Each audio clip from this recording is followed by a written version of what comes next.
Hello everyone, I am Bethany Roberts Urbina, and as far back as I can remember, I have always loved making up stories.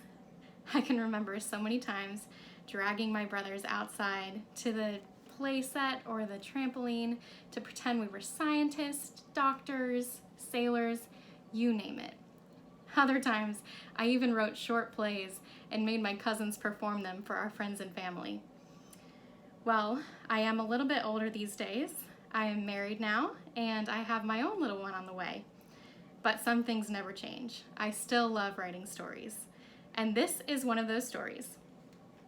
This is a novel I have written for the Urbina reading program called My New Name, and it's about a little boy named Leo who goes to live in a children's home called the Merritt House. And during his time at the Merritt House, something happens there that changes his life and his name forever. I'm going to read a little bit of the first chapter to give you an idea of what happens in this book. But we're going to skip ahead and start on page 5. When the door was closed, Miss Lucy clapped her hands and asked, "Well now, Leo, would you like me to show you around?" "Yes, ma'am," he said. Miss Lucy's eyes became soft, and she turned to lead the way. They walked down the entryway into a wide dining hall. Leo took it all in. There were almost 50 chairs, maybe more. Leo thought, there must be a lot of kids here. He must have said it out loud because Miss Lucy said, "There are many kids your age. I'm sure they will be happy to meet you." Just then, a line of children walked by, led by a thin, well-dressed lady. Each child took his turn staring at Leo and wondering who he was. When they reached one of the boys' rooms, Miss Lucy told Leo that she would leave and let him unpack his box. He looked down the short row of beds and found one that was empty. He set his box on it and pulled out a pillow and a green blanket. Just then, he heard a small noise. "Hey," someone whispered. Leo looked around at all the beds, but he didn't see anyone. "Down here," someone said. He pulled up the corner of the green blanket and found a freckled face under the bed. A little boy gave a toothy grin and said, "I'm hiding." "Why?" said Leo. "I didn't want to go to class today," he said. "My name is Nick." "I'm Leo," Leo said, still wondering why Nick was under his bed.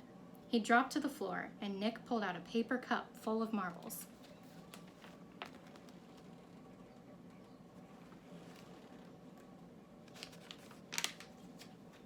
"We like to trade these marbles here.